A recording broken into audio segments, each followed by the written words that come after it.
Hey, what's up, everyone? Welcome to the No Name RC Podcast, the podcast with no name but full of content. My name is Keenan White, aka Lefty TG, Lefty the Great as I like to say, and my co-host is none other than the village idiot from Finland himself, Joseph Quagring, otherwise known as JQ.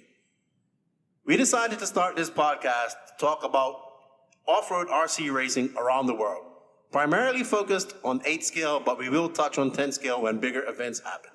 The purpose of this podcast is also to bring our audience as much information about the off-road scene on and off the track. Thank you for tuning in. Please enjoy and bear with us because we're learning how to operate this podcast on the fly.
Okay, here we are at episode 2 of the Yet to Be Named podcast.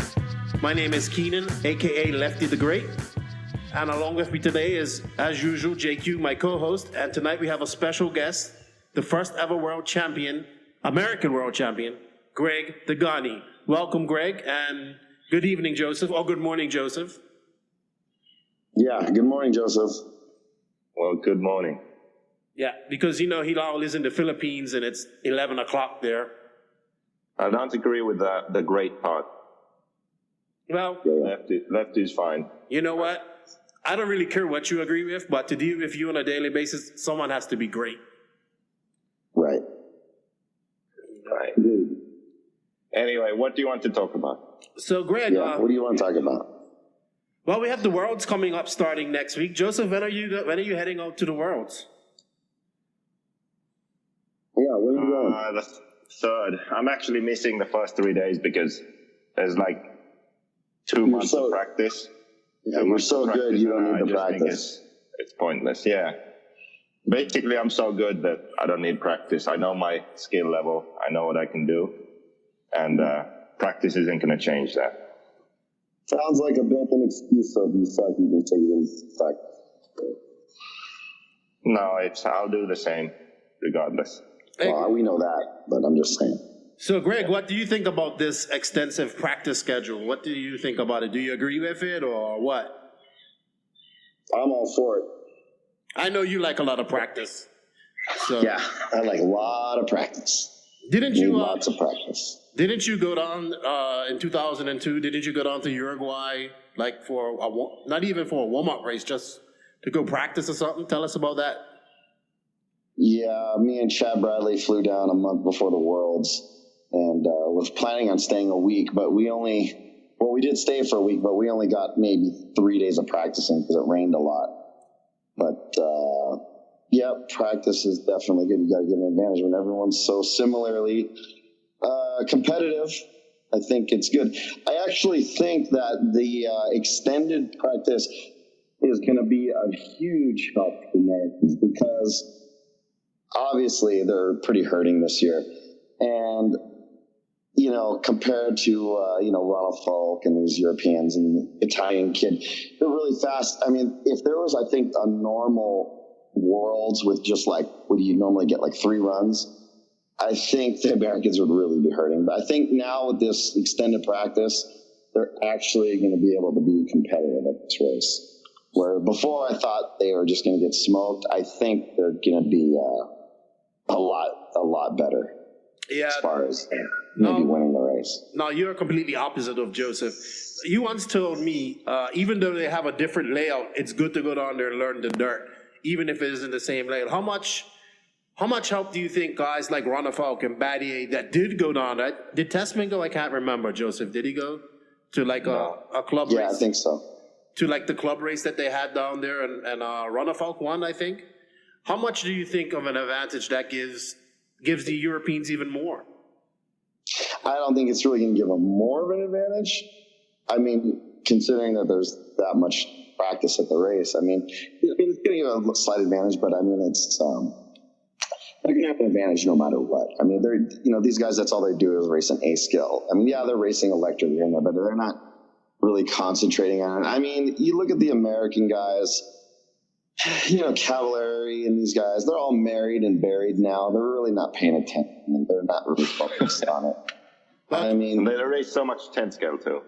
Yeah, they're racing a lot of 10 scale, which doesn't do anything for you an A scale at all. Really? So, really. How do you feel about that, Joseph? Do you think driving two-wheel drive helps any with 8 scale at all? Not really. Not directly. Maybe indirectly, but you might as well just run your 8 scale. That's right, exactly. Point, I think. So, I mean, I don't see anybody really putting in any effort over here. I mean, obviously Adam Drake puts in a ton of effort. He's just unfortunately a little bit too old. I mean, I think if he put this effort in, 15 years ago, which he probably did put a lot of effort in then, but he'd definitely be a front runner. But I mean, you don't see Mayfield and who's the top guy in the U.S. I mean, you don't see him putting in a lot of effort as far as going up and beyond, going to Australia, going, and practicing at these tracks. I mean, it's you really need to go and do it. I mean, these guys, I mean, I know their heads are huge and they think they can show up, but you got to have an advantage. I mean, that's just the bottom line. I mean, that was my thinking when I, going down the airways is everybody's fast. I mean, obviously we were, me, Richard Sachs, we were top guys at the time, but, I had to go and do something, to get, more of an advantage. I mean, Chad Bradley obviously was leading the Worlds, 7-8 minutes before his pipe broke. I mean, our effort really showed that practicing is going to make you better than the other guys. But with the 10 days of practice, now everyone's going to be kind of equal, because everyone's going to have the same amount. There's no real advantage. I think it's just going to make the Americans better. I think the Americans are really going to, it's really going to help them out. So I think it's going to give them the chance they need to win the race. They're going to have.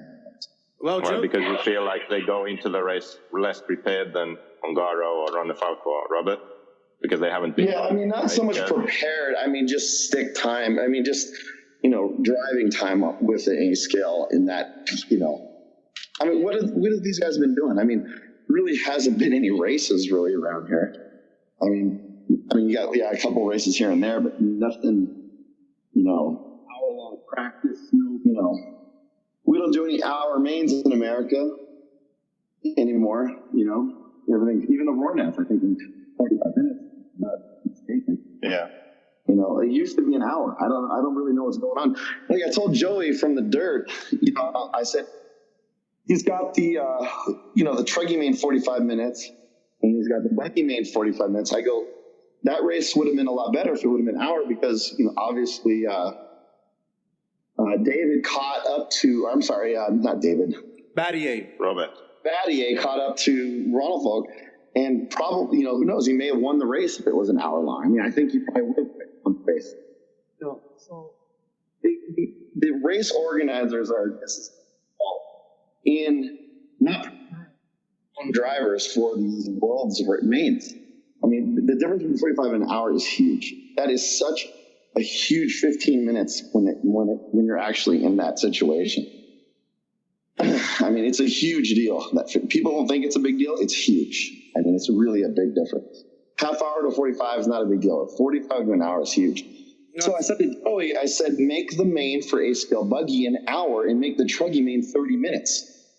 Nobody cares about the truggies going 45 minutes. Leave that at half an hour. That's plenty long. We've got all bald and tired anyways, So he kind of agreed with me. Maybe, nobody's going to listen to what I have to say. Hey, Joseph. Maybe they'll think about it. But Joseph, you've been actually racing and practicing since you've been in the Philippines, and it's good to see you. I know you're doing a lot of testing and whatnot. I know that the tracks that you're racing on are probably completely different from the track in Australia. But I mean, at least you're getting some stick time. You're racing, maybe not against top competitors, but you're getting some testing. How do you feel? Do you feel that helps you any going into the Worlds, build your confidence a little bit? Well, racing always helps, but I haven't really been doing that much. I mean, 3 club races, or, well, whatever you would call them, and a couple of days at the track, so not that much. And now I have to break in engines in preparation for the World. So, I mean, it's good that I at least get to run. If I was in Finland, I couldn't be practicing at all. So. Yeah, it's unfortunate. I was talking to Max the other day, and he was like, I really want to drive 8 scale, but obviously it's Finland, it's getting cold, or is cold, so there's no outdoor racing going on. And unfortunately, he's not going to the Worlds either, but hopefully, we can make up for that next year. Well, let's talk about the track a little bit. I know Degani says it's like a 10 scale track. I happen to like the track. I think it's really big. It's not long. It seems like it's one big square. So it goes, I want to say, kind of far away from you. So there's going to be a lot of parts of the track, a good portion of the track that is far away. What do you guys think of it? I'll start with you first, Degani. What do you think of the track? I mean, I've only seen a few videos of it. I mean, it just, the lanes are narrow. I mean, it looks like they copied an American track and, made it even more crazy. I think, again, that's going to be a big, I think, advantage to the Americans. I mean, they got a lot of practice, and it's a track that, a lot of jumps, and it's slow, and, there's definitely not going to be any excuses as far as Americans go. Do you think it's going to get blown out? I mean, that's 10 days of practice. Are they allowed to? They're not allowed to work on the track, but I think they're having It's a 10-day race, not 10 days of practice. Well, it's a 10-day race, but I mean, they are allowed to water, but I don't think they're allowed to actually work on the track. But they do have a water. Well, they always say that they're not allowed to work on it, and they end up doing it. I mean, I don't know. I mean, unfortunately, I think since Dallas is gone and he's gotten sick, even at the Worlds in Vegas, he was just kind of lax and stuff. I mean, nobody seems to lay down the rules. You're not supposed to work on the track at all. I mean, you just know it's going to happen. Who will be in charge of the race? Who will be the race director? Who is in charge of IFMAR now? I have no idea. Do you know, Joseph? No. Oh, God. What's your opinion on the track, Joseph, from pictures and videos? Yeah, kind of what Greg said. I don't think it will blow out too much, because that's kind of what they've been saying, that when they water the track, it stays good and smooth. And yeah, I mean, I think it looks fun. I mean, I do prefer the more 8-scale style, faster tracks, but this layout looks like it's fun. So it may be hard to race someone on it, but to drive around it looks like it's enjoyable. Yeah, I mean, you're going to have to definitely, you're going to have to be pushing it constantly all the time. I don't think you're going to be very comfortable driving on this track. I mean, it's going to be very hectic, I think.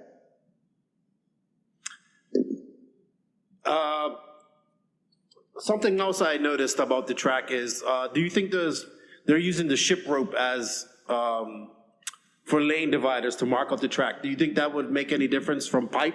I know we used to use it in Bermuda, and I mean, it can break a car if you catch it wrong. If you catch it at a high speed and clip it. What do you think? Yeah, I mean, no matter what, you're going to break something. I mean, Stay off the pipe, bud. Stay off the pipe. Yeah, you can't drive like courts. Right. Or lefty. Yeah, well, lefty. Always clipping the pipes. Hey, I can't say. I got an excuse. That's true. All right, well, Yeah, that's true. let's delve into, we kind of all three of us agree that, we think that the Europeans are faster at the moment in 8 scale. My prediction is Ronnefeldt, Ongaro, Battier, maybe not in that order. I think Tessman we can throw Tessman in there. I think I would like to see Cav or Mayfield, win as well. But what do you guys think? I mean, let's talk a little bit about each driver. I mean, Joseph touched on Ongaro, and who I think is probably the fastest 8 scale driver right now. What do you guys think? Yeah, I mean, I think so. I mean, I think now, I mean, he's running AK. They just got this new prototype tire that I tested 2 days ago at the Sidewinder race. Gillosi Jr. gave me a set, and it's a pretty unbelievable tire. I mean, I couldn't think that it would work at Revelation at all. And, it looks like a hole shot. It's a small pin tire that AK's needed. They've never really had one. I mean, all they had is a gridiron, but the gridiron, as we know, is that big spaced pins, and it's kind of slow. I mean, now it is. I mean, 10 years ago it was a good tire, but now this new tire they got, I threw it on for the main. It's unbelievable. I mean, the track is so dusty at Rev, I couldn't believe it would actually work in the dust. And I had them in soft longwear compound, which you would think that I would need a minimum of soft, just regular soft, or super soft longwear would have been even better. But even in soft longwear, they were like a second and a half. I wouldn't say second, about a second a lap quicker than gridirons were, on a track where you need a small pin tire. I think the tire is going to really be good at that track in Australia. I think Ongaro is going to be really bad. I can't understand it. I mean, Gil's been working on some special sidewall, just the way they shape their tires or something. It's just, it's just unbelievable. I just can't explain the guy. I mean, I was like, I'm out to left field, in the back of the program, or the reel in, like fourth place was Anthony Westergaard. He was going to the Worlds. I reeled him in, passed him, like no problem on a rough track. The tire, it's not me. Hey, Greg. Yeah. You got to talk closer to your mic, buddy. You're kind of breaking up. You talk to me. Hey, I don't even know where my mic is. What's different about the sidewall? I don't know what's different about it. I didn't really inspect it. I boot them up and went. I think profile compared to tires is actually an interesting topic, because all those I agree with all those drivers you mentioned. One of those guys is most likely going to win. So Ongaro, Robert, Ronnefeldt, Tessman, Mayfield, Cavalieri. I mean, one of those 6 is most likely going to win. So it's interesting. The only guy who's running AKA out of those is Ongaro, and 3 of them? 3 of them on J Concepts. Right. And then we have Tessman on Pro Line and Robert on Hot Race. So if one of those tires is better than the rest, then they have a real edge on the competition, and vice versa. If let's say J Concepts struggles or Hot Race struggles, then they probably won't keep up with other guys, especially for that 60-minute main. Right. Yeah. I mean, it's interesting to see. That's going to separate them entirely. Who do you have as your dark horse? I mean, we have Kyle McBride. It's not his home track, but I mean, he's you can't count him out. No, but he doesn't race anybody fast ever anymore. So, I mean, how does he gauge his speed? Very true. He hasn't been to America for a while. I actually, what my dark horse is going to be, and it's silly. I was just thinking about this just because of the track is kind of slow. Well, I mean, it's not slow, obviously, but it's going to be tight. Tebow kind of is good on these kind of tracks. And I think if that new tire works out good, I think he's going to be up there. With 10 days of practice, he'll get up to speed. Yeah. My dark horse would be Ricardo Berton. Because You just like saying his name, that's all. he was really good at the Euros with limited practice, and now he's been practicing and racing. I think he'll do well. What other Euro guys do you think, or American guys, would make the? Let's name the final. What you think the final will be? It will be what, 15 guys? I'd have to see the names here, but it's going to be the same guys that are always in there. So, And what about, what do you think about Coelho? oh, that's an interesting one, actually. Even Martin Bayer's going there just as a mechanic. He isn't even racing. So, yeah, that's actually... He's hard to place, I would say. Yeah, I wouldn't be surprised if he's really competitive at the top. I wouldn't be surprised if he's like 12 to 15. Neither would surprise me. So it's hard to say. He's good. Huh? He's definitely going to make the main. You think? Yeah. Oh, well, it'd be interesting. Yeah, I should think he makes the main too. What American would surprise you to make the main?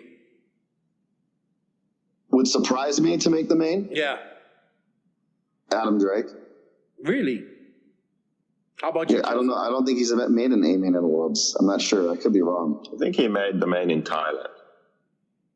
No, he didn't. Did he? I remember like last lap he missed it or something. No, I think last lap he got it and Jerome Igon didn't get it. Or did he miss it and Jerome Igon got it? I think he missed it. I don't know. He races all the time. I mean, he should be able to make the main, I would think. But he hasn't yet. Really? I never knew that he had never made an A main. How about you, Joseph? What American, besides Drake, would you be surprised to, or you think can, like, surprise everybody and make the main? Sorry.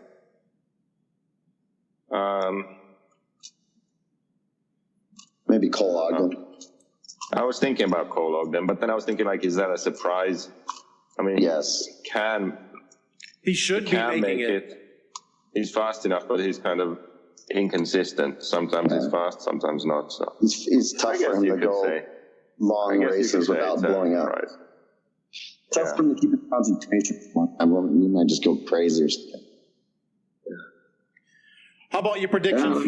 How about your predictions for yourself, Joseph? What is your goals? Where do you see yourself? Yeah. I mean, if I make the semifinals, I've done really well, but I could just as well be in the 1/8 finals. So I don't know. I guess if I get to race on the last day, that's good, and then I'll just bump.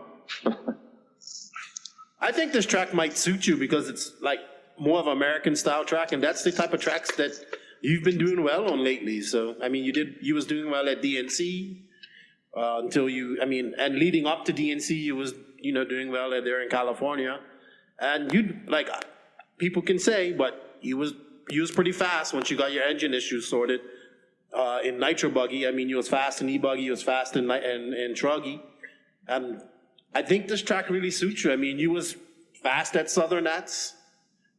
Obviously, you went out on the wrong tire and had some issues in the final. You was fast at El Paso. There's no real competition there for you, but it's off-road. It was lots of tracks, lots of slow turns. I think you might surprise yourself. I think this track suits you.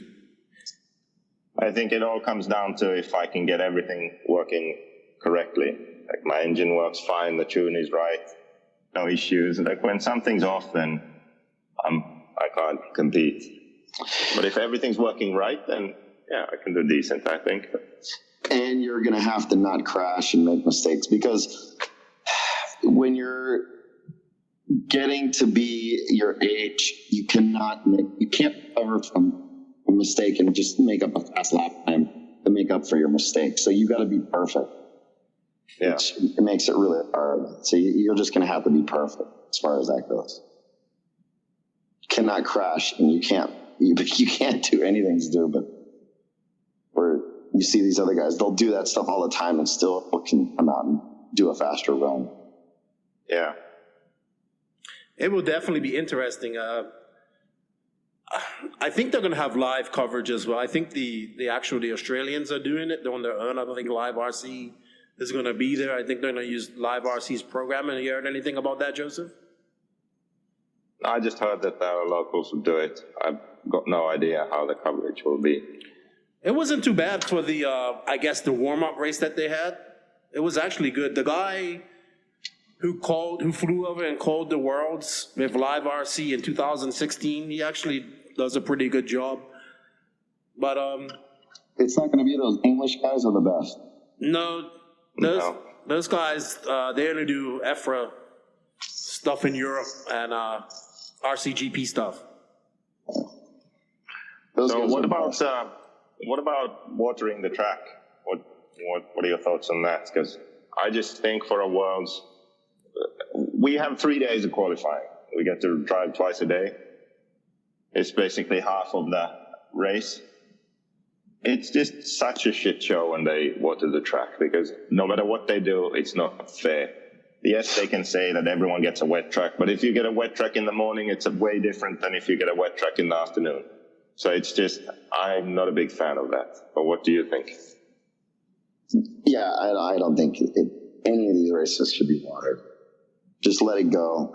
But they got some special dirt, and, it's the way it is now. It's, everyone's just giving in to the track's demands. It is what it is. It shouldn't be watered, but I mean, the water probably will keep the track together better and need less holes. But I mean, look at Vegas. I mean, look how blown out it got. The Vegas track is a perfect example. Vegas. It's the more you water it, the more holes it gets, because the water creates traction, which creates a hole. So if they just had it dry like in Vegas, it would just been a loose track with smaller holes. Like when you hit holes, you slide over them instead of catching them and flipping over. People don't realize that. But I hate the water. Like in Vegas, when they watered in the morning and then kept on watering, obviously daytime the track dried out. So in the morning it was way faster. So there was a Finnish guy who just had a normal kind of clean run, and he finished fourth in the round. Right. Like every other round he was 50 something, I don't know. And then this one round he was fourth. Yeah, it's just ridiculous. It's so stupid. It depends on which heat you're in, depends on how you're going to do in that round. Yeah. And the one qualifying round, basically one heat of the fastest guys had the worst track. Right. They all, the guy with the best run was basically just breaking into the top 10 or something like that. It was just so stupid. Right. So I hope I mean, what are you going to do? There's no rules rate, rules race. Why are they watering? Is it for dust? I know the reason in Vegas was because of dust. What is their excuse? No, they say that their dirt needs watering. They know how to take care of it, so it's good. So whatever. We've only been racing RC cars for 30 years, managed to do it without watering at the Worlds, but apparently now the dirt is different in 2018. And what it is that all these tracks want the track smooth, and they want to water it. Everybody wants their outdoor track to be like a indoor track. It's just turned on the track. They don't want them to be blown out. That's just one. They just can't handle it when it's just a regular. It's like people complain about Revelation. It's like, it gets all blown out and this and that. Well, they watered it over the weekend for the Sidewinder race. If they watered it, it still got blown out. There's just certain tracks, if they're going to get blown out, they're going to get blown out. I like it. I mean, I like it when it was rough. I mean, it just reminds me of old school ASCO racing, but the cars and the tires are designed for these smooth, slick tracks, but they're slick. People think they're hooked up. There's no loam. You're not hooked up. But that's just the way it is. Just the way it is. Got to learn to live with it. Well, obviously, how many Worlds have you been to, Joseph? The first was 2004 in Sweden. So all the ones since then. And yourself, Greg? How many worlds have I been to? Yes.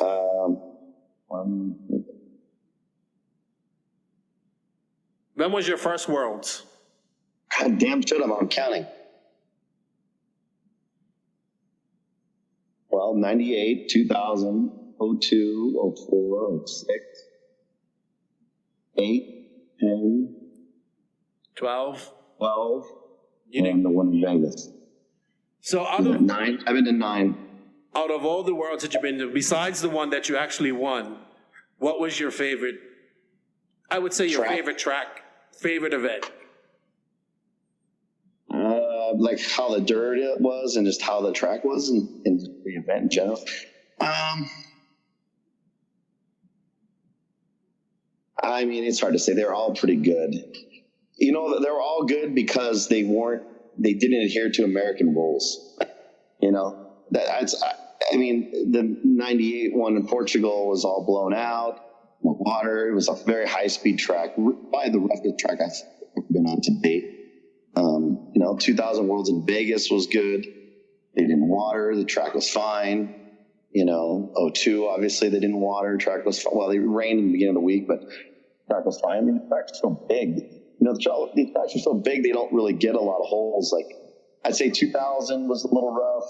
2002 wasn't really rough that much at all. 2004, Sweden, I mean, it was half concrete, right? They didn't water. 06 didn't water, got rough.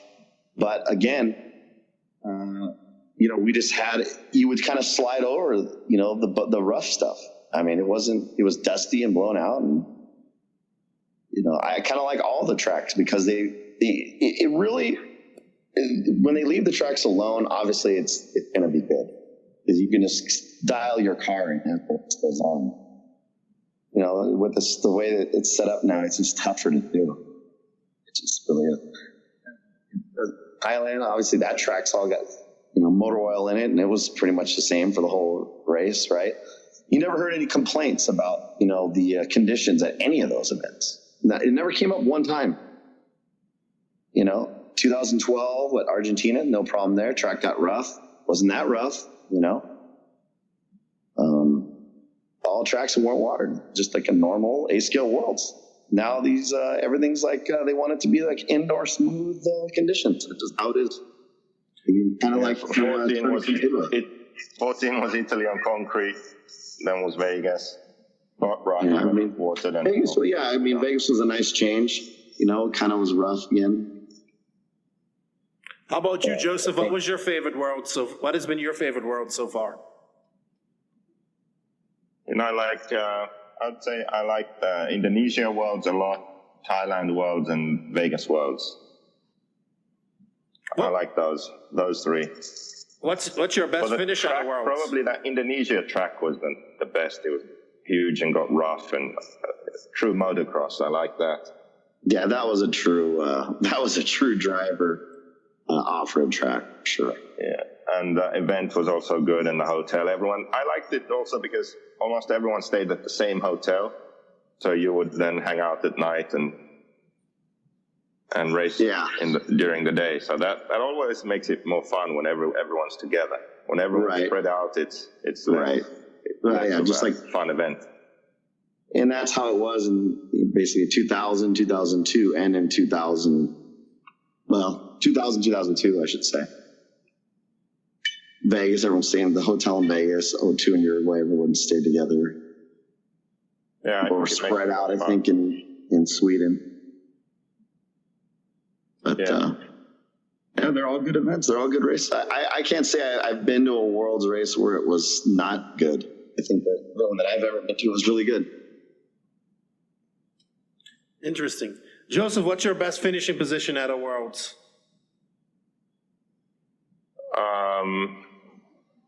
Well, somewhere in the semi-final. I think the closest I've ever come to make the main was Charlotte in 2008. Oh, yeah? I think I missed it by a few seconds. But really? Actually, 2006, I should have made the main because I was leading the semi-final by far, 7 seconds or something. It was It was the slower semifinal of the two, and I had a huge lead, but then I flamed out. So that was that. You done pretty good in that race as well, right, Greg? Yeah, I ended up ninth. Wow. It's not bad. Not bad at all. Well, I broke. So far, Won that shit. and here's another question that I have, and I always find this interesting. Out of all the racers and the worlds that have happened, who is probably the one guy that goes on that should have won it but never has, that hasn't, or never will?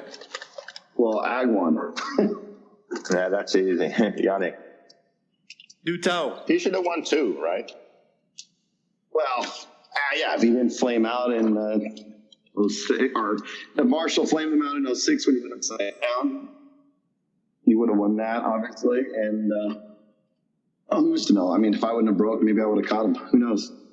But yeah, he would have won that. Oh, what was the one in Sweden? He was half a cc short on his tank. You know, not in the main. Going into the main, he was dominant that race. I'm sure there's one other one I'm not thinking of.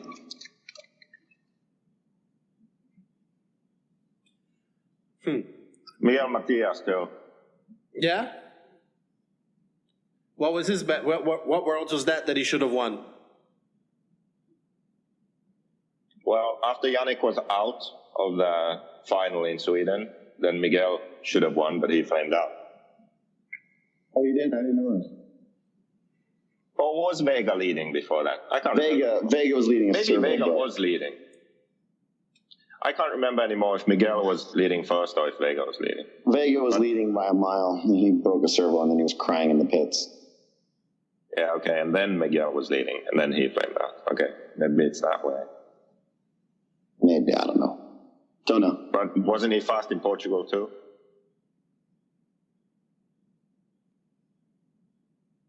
Or was that too soon? No, he wasn't in that main. Okay. But one thing I think you and Joseph both agree that Matthias is probably one of the best all-round racers ever.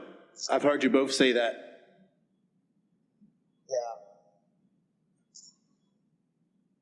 Hello? Just A scale. Can you hear me, homeboy? Yeah, I can hear you. Where's Joseph? I'm here. Well, besides yourself, Greg, I mean, you're one of the greatest 8-scale racers to ever, race. Who do you consider the best so far? Right now? Well, and from you've been into RC to now. To now. For A scale.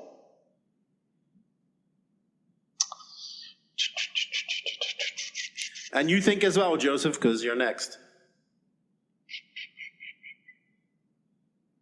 That's a good question.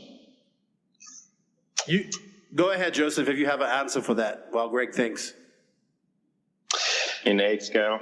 Yeah. It's hard to say because there's guys that are equally as good, I think. But it's hard to say. All right, better question. Who was that one guy you knew when he was at a race you was gonna have to be on your top of your game? You knew you had to be fucking have all your shit right. Who was that one guy you know that had your number? I mean, obviously, Court is fast, but you never really have to worry about Court because you know he's just going to break or something. So he wasn't really concerned. I would say, Pavita, Saxton, back in the day, I'm taking Alvin's up. But it's hard to say. There's so many good drivers. I mean, obviously, Yannick Agwan was always really good because Yannick Agwan is kind of like how Ronald Folk is now. He was just always in the A scale, was always prepared, always was fast. He had some bad luck issues. I mean, his stuff in general, most races always finished. Wouldn't you say, Joseph? Yeah. Yeah, most of the time he would finish. The Worlds. Yeah, just some key races, obviously the Worlds and things he'd break. Obviously he was always going to be fast, I think the reason it's so hard to say who is the best or name 2 guys or 3 guys is because throughout the years, the best drivers race together so rarely. Even now, that's why I keep saying something like the RCGP is good because then the best drivers will race together more often.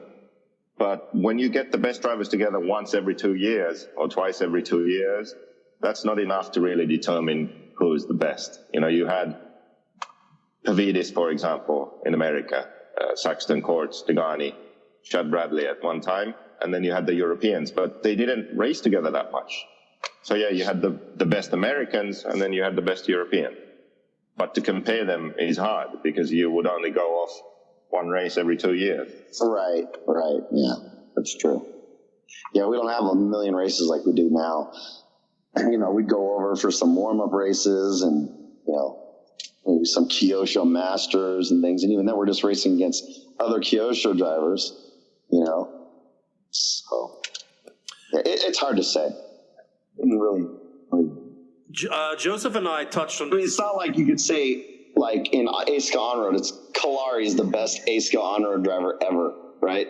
Mm-hmm. I mean, it's like not even close, you know. Which to me is still races fifth scale. That's harder to finish than it is off-road. He's still racing on-road too. Yeah, I'm at Miami right now. Joseph and I touched on this on our last podcast, and we was talking about how we feel the next batch of really young fast guys are coming out of Europe. I mean, there's obviously some fast American kids as well. I'm not bashing on America. Would you agree with that? And if so, why do you think?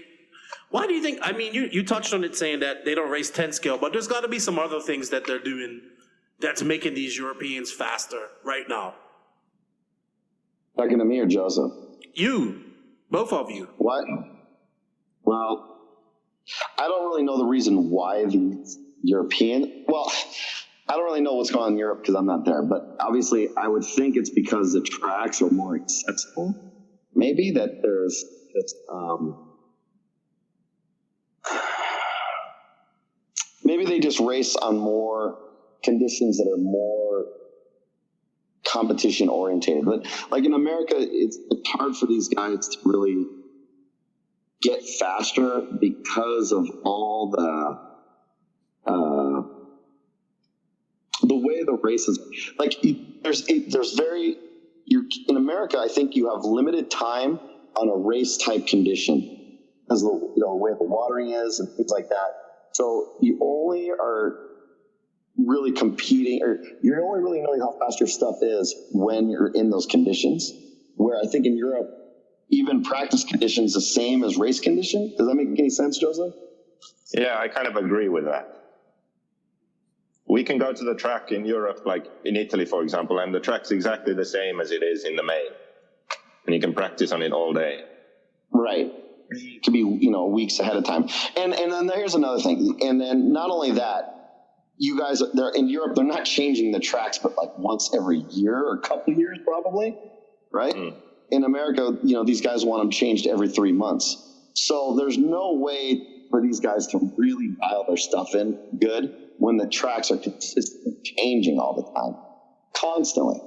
I mean, you would have to really be at the track all the time in a short amount of time, where I think it's more leisurely in Europe to just go and run, and from like 1 week to another week, like the track hasn't really changed, so you can dial your car in better. I mean, we've talked about this a million times.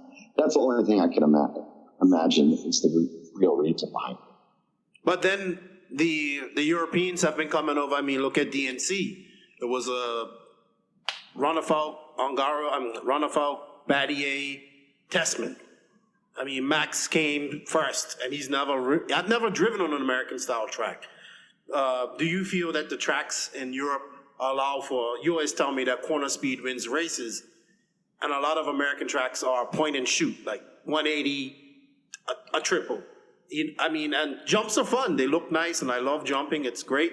But I think jumping doesn't make you a faster racer. I mean, yes, you have to be able to jump. You have to be able to time things and whatnot. But it seems like they're able to come over and adapt faster two different tracks. And it should be reversed. If the Americans have to adapt to tracks faster because tracks are constantly changing, why aren't they adapting? I don't, that's what I don't understand, but I think it comes down to what you always say, and that's that corner speed wins races. Well, I think the track now are pretty equal. I think obviously the Europeans, it's not like they don't know how to jump anymore, right? Everybody's can jump, and they're building American style track over there. They're going racing at Neo Buggy, which is like, a textbook indoor American track. I mean, I think that the ball, it's kind of reversed now. I mean, it's kind of gone this way in the last, I would say, 5 years. I mean, the Americans were losing track. That's a fact now, too. Right? We're losing A-scale tracks. And the sponsors in America are less willing to sponsor guys at 100%. So how much can these guys really do when there's just a handful of 100% guys, really? Years past, there was usually obviously a lot more, right? Really, there was more 100%ers back in your day than there is now? I would say so. More paid guys, maybe, right? Would you agree with that, Joseph? I think there's a lot more 100%ers out there now. I don't know, because I don't know who's 100%. So. Well, the discounts that guys are getting now is, obviously we talked about They this. are discounts. Yeah, but there's That's guys. not 100%. Yeah, there's guys out there at 100%. There's definitely guys out there. There's way less 100%. It's like, hey, look at Mugen, for example, right? I mean, who do they have at 100%? You got Drake and Cole Ogden. Who else? He's HB now. He's HB. I'm sorry. Okay, well, they did. Mugen has Mayfield and Drake. And Mayfield and Drake. That's it, right? They have two guys, right? So let's go like 20 years ago. How many guys did they have? Or let's say 15 years ago, right? Yeah, they had Bradley and Ashton. Ashton and Bobby Tillman and there's a lot of guys. I can't even explain to you how many they had. I think probably had like 10 guys that were on the 100%. I think. There's just a lot more guys. I mean, there's way more sponsoring going on.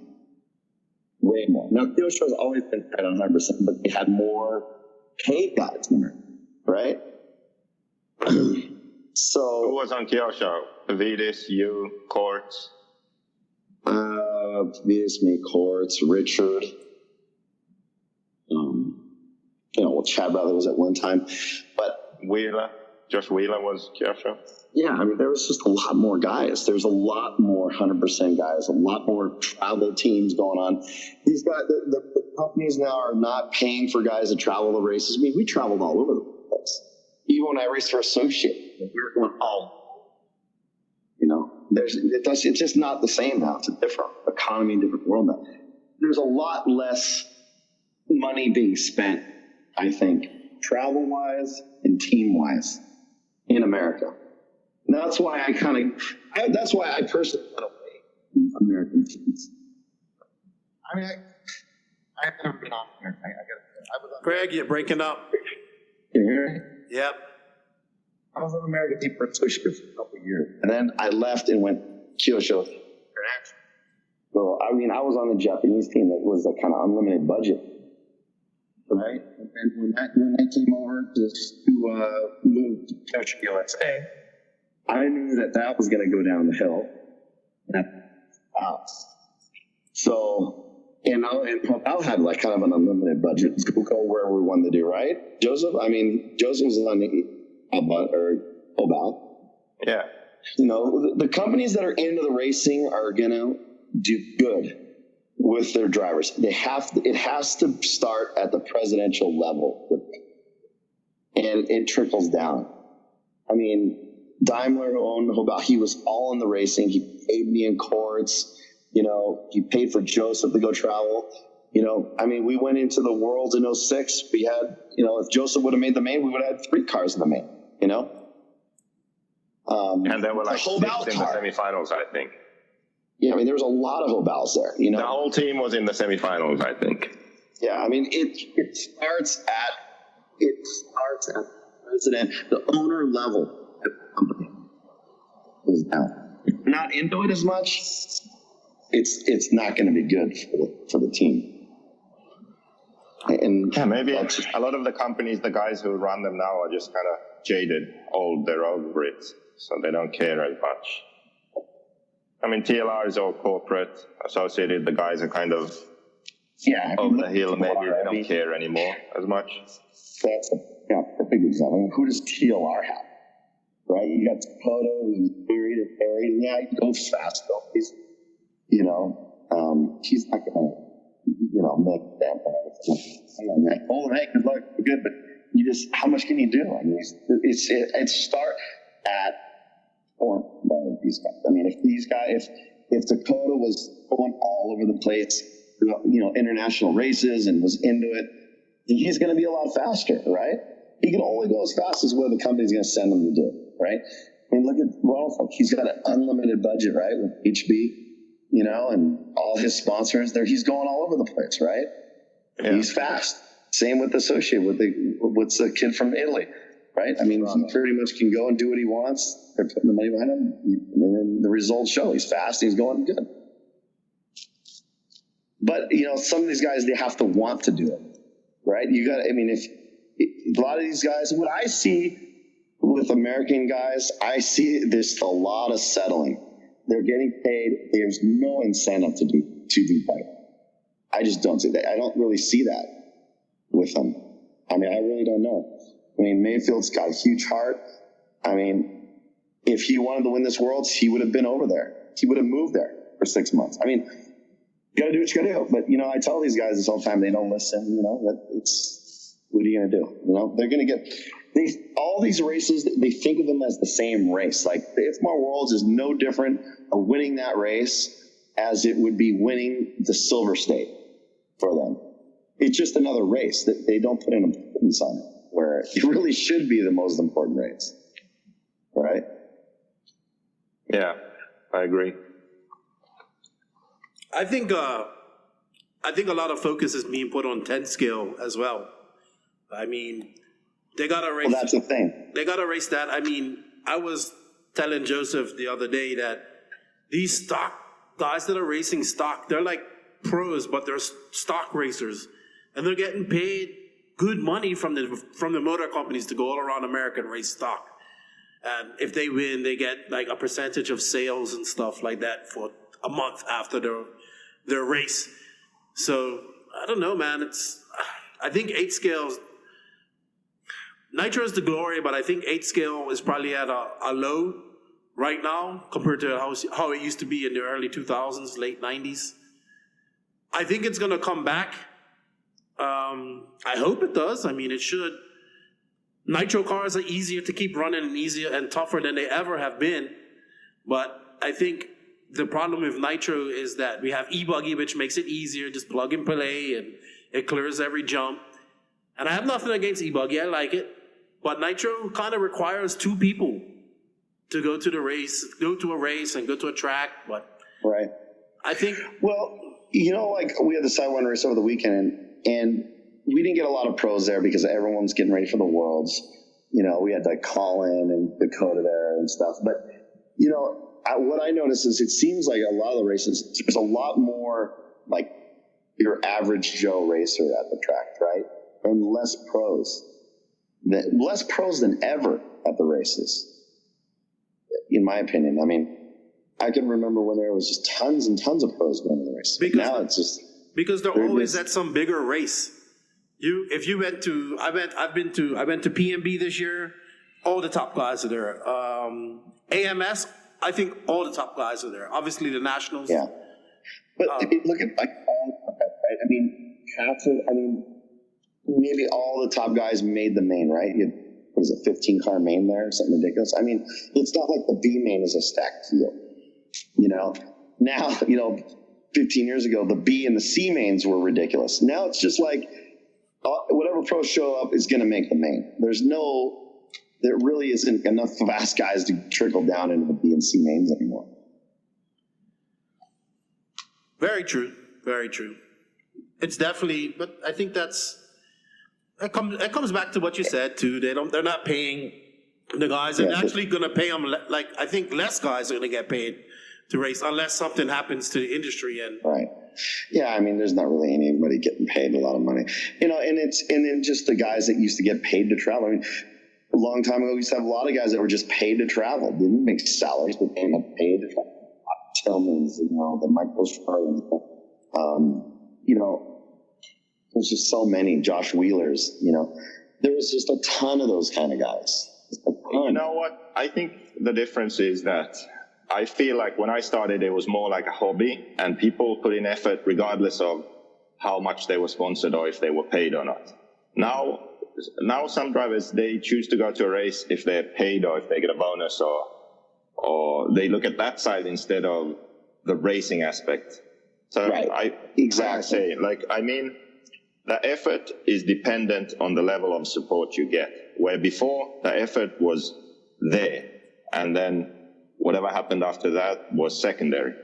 That's how I feel. That's why before there were people who weren't big names or sponsored, but they put in the effort and they were really good. Whereas now, people aren't willing to do that unless they get 100% sponsored and paid and this and that. So they're kind of waiting around for that. They're more worried about making sure their car is clean and looks good and they post a nice picture on Instagram. They're more worried about that than actually making their car good and working on setup and figuring things out and then going out there and doing as well as they can. There's like some sort of attitude shift, I feel, amongst the races in a long time ago compared to now. That's because everybody thinks even if you got last place in an A main, you were in a magazine, and people whoever got, let's say positions 5th through 10th, everybody knew what equipment you're running because you were in the magazine. Now you only see pictures of the top 3. You have no idea what other guys are running. You know what I mean? This and that. I mean, obviously you're going to know from Facebook and stuff like that, but there was a lot more, people had more drive, I think, to do good, I guess. Now, like you say, it's just, there's definitely less upcoming talent. I mean, it's just kind of, there's more fanboys and less champions. Yeah, I've had a Facebook Live about this. And everybody's a pro now. Everybody's a pro. Well, everybody thinks they're a pro. Exactly. That's why there needs to be a definitive line between a pro and a Joe. Yeah. I mean, these guys should be a lot faster than what they're doing. I mean, I see, around here, the only guys I really see posting stuff, you got Anthony Westergaard, Drake, around here. I mean, and then Cody King used to, now Cody's gone. So it's kind of like you see a lot of Anthony Westergaard and Drake around here locally for ASICA. That's it. I don't really see anyone else really, putting any effort in, But, I would think that these guys like Anthony I really don't know him too well. I don't really know how much he races, but he seems to post a lot and he's sponsored and he's involved. And, you got me showing up, hasn't raced in 4 months, and I go into the pro main, I reel him in from a half lap down and I'm battling with him at 42 years old. I mean, these guys should be way faster than the, I shouldn't even be able to compete with these guys. It's ridiculous. I think it just comes down to the whole approach. Like I was saying, figuring out the basics, just going to the track and learning the car and making it work for you and thinking about it, thinking about the setup and your driving and improving. There's it's almost like there's so many distractions now. Everyone's all distracted and worrying about other stuff that's irrelevant if you want to do well. Yeah, pick a class, focus on it, and do the best you can. Yeah, I mean, it should be pretty easy to do well if you just concentrate on something. But, it's a different world. It's tough. I mean, things are expensive. Things are a lot more expensive now than they used to be. So it all is involved. Do you really think it's more expensive? I mean, I know tires are definitely more expensive because you have to use so many more tires than what you used to have to. But it's still not that much more expensive than what it was in the 90s and 2000s. Kits are around the same price. Engines are around the same price. Engines are lasting longer, easy to tune. Batteries are cheaper than ever. ESCs, they last forever. I think the tires is the main thing that's going up. I mean... Well, there's so many tires, right? I mean, you got too many different choices. Before, you'd have 1 or 2 choices. Now there's there's like a dozen choices. More than that. From one manufacturer, you know what I mean? So, that's tough, It's ridiculous. The tire thing is ridiculous. I mean, I tried to get a spec tire class at the Sidewinder race last weekend. And we're going to do it for 40 and over, just to kind of address that issue. And Garen and Notch Johnson, who ran the race, I told Notch, put on the flyer, we were going to have a spec class for 40 and over. I wanted to do spec tires for every class except for pro class. So with your entry, you were going to get a set of tires. It was going to be a long-lasting tire that you probably would only need one set for the whole day. But they got scared and didn't want to do it because they were worried that it would turn people away because one guy uses this tire sponsor and this guy uses that tire sponsor. But I had a lot of guys at the race were down for it. They were paying $35-$40 for the entry and they're going to get a set of tires, So, I mean, it was kind of positive, but they kind of chickened out because they were worried that people wouldn't show up, because of that. But I just told them, we got to do something different, for future to make it easier for these guys. I mean, it's just too much going on, But, every time I have a decent idea, it just gets flushed down the toilet. Well, it's we're almost on an hour here on our podcast, and Joseph has to get back to practicing, and then he has to go, meet the love of his life. He's got to meet her. He hasn't met her yet. Well, he's got to go pick her up from school or something like that. I don't know, or FaceTime her. He's got carry her backpack. Probably got to FaceTime her, Right. But let's go real quick before we leave. Your top five. World's predictions? Your top five at the Worlds, Greg? Top five? Yeah. Wow. You're really going to put me to it. I can't say who's going to win it. I mean, if I was going to say who's going to win it, obviously it's going to be Ronald Falk, Ongaro, Battier. There's going to be the top three, obviously, right? These guys are just ridiculous right now. Mayfield, if he keeps his stuff together, can win. And I don't know. I mean, Puella seems pretty fast. I mean, I think he kind of got some fortunate breaks at the Euros, but I think he's going to get his speed up even faster for this race. Hey, so what's up, Greg? It looks like we lost Joseph. I don't know what happened to him. He might have, I don't know. Who knows with Joseph? Yeah, who cares? So your picks for the top five was pretty good. I mean, there's a lot of Europeans there. I don't know if we touched on it, but did you think of any surprise younger Americans that can probably make it to the main? No, I don't know about that. But what I do know is now looking at the track here, it's, very tight, slow, American style. I actually think the Americans are going to do well. Yeah. I think what's going to hold them back is maybe, just finishing the friggin' hour-long race, which they never practice on here. But I think the Americans are going to do good. There's a lot of practice, which they need. And the track is tight enough, slow enough for them. So I think they're going to do well, believe it or not. Yeah, I think so. We'll see. It's a long race. It's a lot of racing to go. I mean, the official, I think they start qualifying on Tuesday. So that will be fun. And I don't know. I'm going to try and get a hold of Joseph here and finish this off. And I just wanted to say thank you for coming on. It was our first episode, so it was great to have you here. Hopefully we could get you on again. Maybe we can get you with Saxton, or maybe get Bradley on her. That would be pretty cool. And you guys could talk. Yeah, Saxton would be better. Yeah. Bradley, he's retired. He doesn't even know anything about racing. That's your nemesis. He's married and buried. He's got babies. What are you going to do? Yeah. But thanks a lot. And I'm going to try and get a hold of Joseph and get his top 5 picks. And we're going to get this up here very shortly. So you have a good Joseph, night, man. He just needs to concentrate on, his car and practicing, not worried about who's getting water and all these other distractions like he normally does. Well, he can't just ever race. So Right. That would, if you're not doing good enough to be in the mention for being fast, you got to be talking stuff. Cool. All right, man. Let's try and get you and Saxon on her one day. I like to hear some old stories between you guys, and maybe we'll do another little podcast when throughout the week when Joseph's at the Worlds, and we could get some opinions from him. And I like to hear you two argue about it. So once again, thanks a lot. Have a good evening. Okay, Lefty. Thanks, man, and I'll see you at the Nitro Challenge.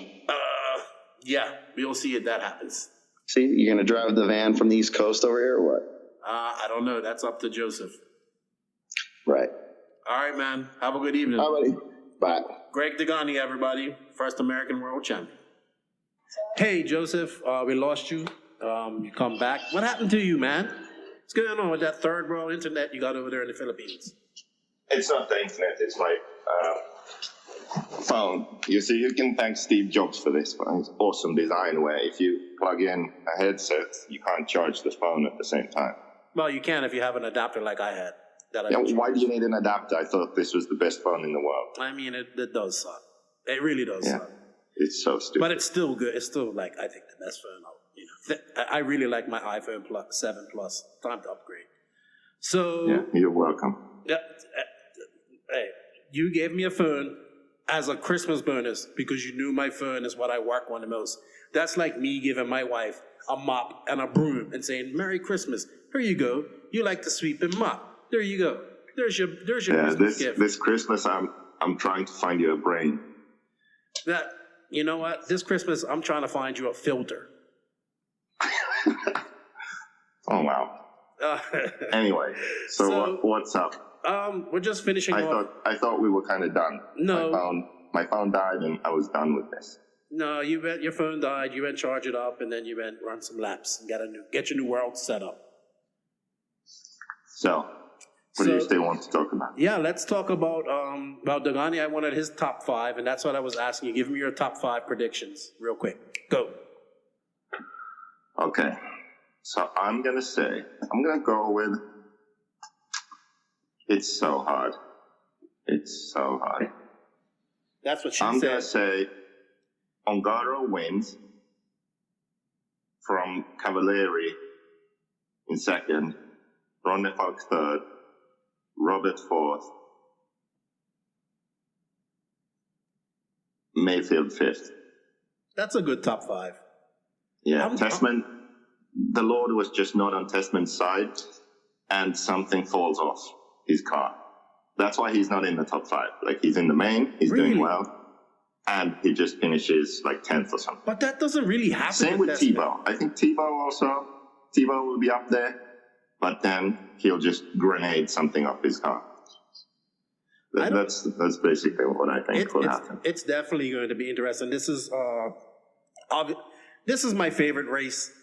Always, the Worlds. I mean, it just sucks that it comes around every 2 years to get the best. Yeah, just imagine if there were like 8 times all the best drivers raced each other. Oh, that would be someone should make a series. They should, innit? 8 races with all the best races in the world.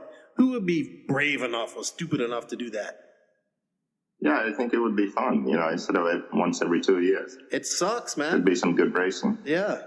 And it's going to be like 12 hours ahead. I'm going to have to be up. Well, I'll be up if my daughter changing Pampers and giving milk. So, not giving milk for me, but, making milk. Well, you have the boobs now. Oh, go fuck yourself. Well, me, it's going to be the same time zone because I'll be there. They're 12 hours, right? They're not more than that. Yeah. 12 hours what? How does Perth be 12 hours? Like, isn't it... How long of a flight is it from Philippines to Perth? I don't know. Jeez. 5 hours, 6 hours. You should know these type of things. Like, half your team's already there, and you're not going till Friday, so it doesn't matter. Saturday, even worse. So we didn't touch on this, and what about the techno guys? What about Bornhorst and Lutz? I mean, do you see them? Bornhorst drove well at Southern Nats, and Lutz is always. Lutz is a very good driver. I could see him making the main. And this track looks pretty low speed technical, so the issues they have with their car, I don't think they will be so pronounced on that track. Yeah. It's more of a US style track, so they should be okay. I could see Lutz making the main. No Bornhorst? Anything's possible, but I don't think he'll make the main. Yeah. I think he can do it. I think we might see a young kid, maybe a Cole Tollard or maybe a Alex K if he's going. I don't know if he's going. Maybe one of these guys that isn't really too well known, but up and coming, maybe a CJ Jelen, Tanner Stees. I can see them making the main too, or getting close, making the semis, getting close. So I could see them making the semis. I don't see them making the main. Yeah. Well, but the thing is, if you make the semis, then anyone can make the main basically, because you can have like 3 top guys with issues, and you just have a solid run, and you make the main. So. Question: I'm saying, like, under normal circumstances, then I don't see them making the main. Okay, I have a question. Do they have like a LCQ and stuff like that, or is it just? Yeah, I actually think there is one. Yeah. Yeah, that's cool. I think it's 5 and 5, 2 on time, and the one from the last chance. You know what sucks? And I think Raw has this right. I think that TQ should actually go right through, no matter what. I mean, yes, people would say they get less track time. I don't know how you can fix that, but I mean, TQ of the Worlds absolutely means nothing. TQ of the Worlds, that's all it means. You're top qualifier. That doesn't mean you actually start on the first position. Yeah, Elliot Boots in Argentina, he didn't even get a trophy. Yeah, and he didn't even make the main. No. That sucks. Balls. Big time. I know. But I think that's something IFMAR should change, and whoever comes up with this, another 12 years they might change it. Yeah, 12 years. What did you call IFMAR? What was your acronym for IFMAR? International Federation of Men Arranging Retreats. Oh, wow. Yeah. Well, I think you're going to make the semis. I actually have a little bit more faith than you have in yourself, and I think if you get everything going right and you don't freak out and your engine's running right, I honestly think you can. I don't know if you're going to go directly into the semis, but I think you can bump there. And anything after that is like icing on the cake. But I think semis is realistic for you. Maybe even qualifying. Well, I should be able to, yeah. So, I mean, this might be your last world, so it'd be good if you can go further than that.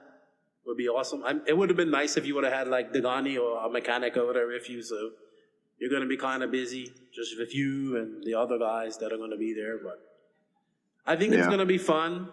I think you should go cage diving with great white sharks. That would be cool. Now that you're kind of over your fair. I mean, you went with whale sharks. Now you got to step it up. You got to go to like great white sharks. Maybe. Yeah, I think there's about a 0% chance of that happening. Well, maybe you should not even use the cage. Maybe you should tie some like raw meat around you and just jump overboard with them. Yeah. Yeah. That's also 0%. Let's see how long you last. So that's a pretty good prediction. I'll go. I would like to see Rutherford go back to back. He's definitely putting in the work. Ongaro, I definitely think can win it. Battier is always that dark horse. He comes. It's our long main, and he does good in long mains. I wouldn't be upset if Cavallari or Mayfield win it. I wouldn't be upset if Tebow won it. You know what would be funny though? What would be funny? Imagine there's all this talk and everyone's expecting these guys, and then Coelho wins it. That would be pretty. Oh man.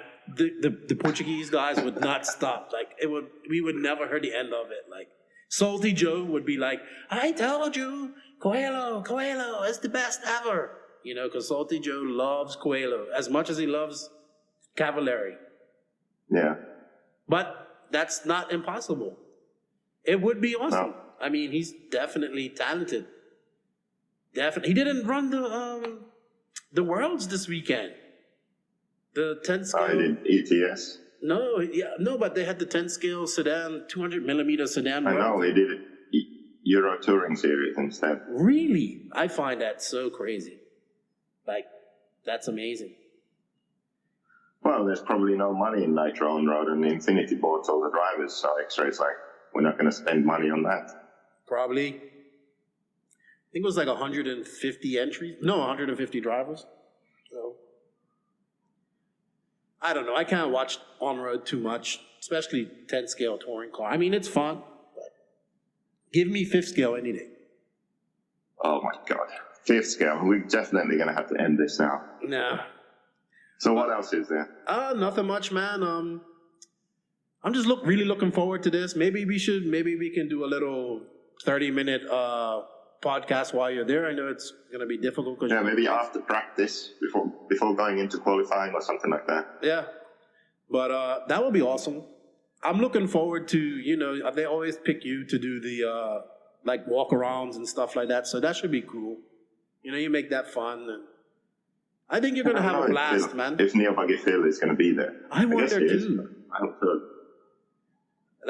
That's another good question. Will Phil be there?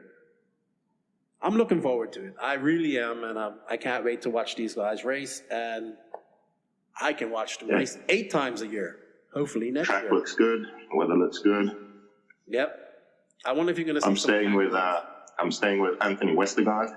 Oh, are you? Airbnb. Sweet. Yeah. He posted on Facebook. Did he? He had. Oh, I did see that. I did two see people that. Or something. So that's cool. I think Sakura and those guys are staying not too far.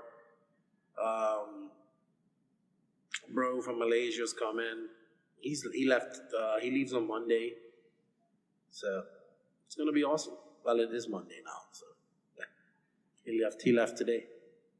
Okay. And Sakura arrived today. He left Saturday morning and arrived today on Monday. That's crazy. But they're super excited. This is their second Worlds, and it's cool, man. That's what it's all about. So having fun. But anyway, dude, I want to wish you good luck, and I want to wish all those guys good luck, and I'll be watching and rooting for you guys. And hey, man, go send it. Like, don't go big. And go home, or to go home. What was it? Go big and go home, or don't do both. Go big or go home. Yeah, don't do both.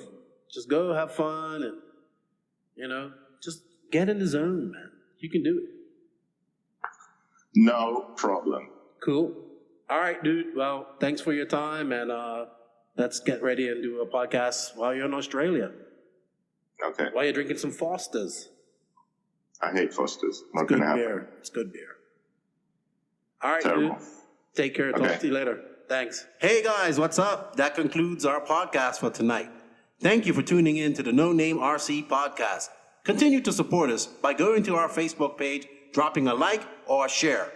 Also, while you're there, leave a comment, leave a question, leave a suggestion for a topic that you want us to talk about in the future. Got something that's pissing you off in RC? Tell us about it. We'll talk about it. Got something that you want to say that's positive about RC? Leave a message. We'll talk about it. In conclusion, keep on racing, keep having fun, and support those that support you. Lefty.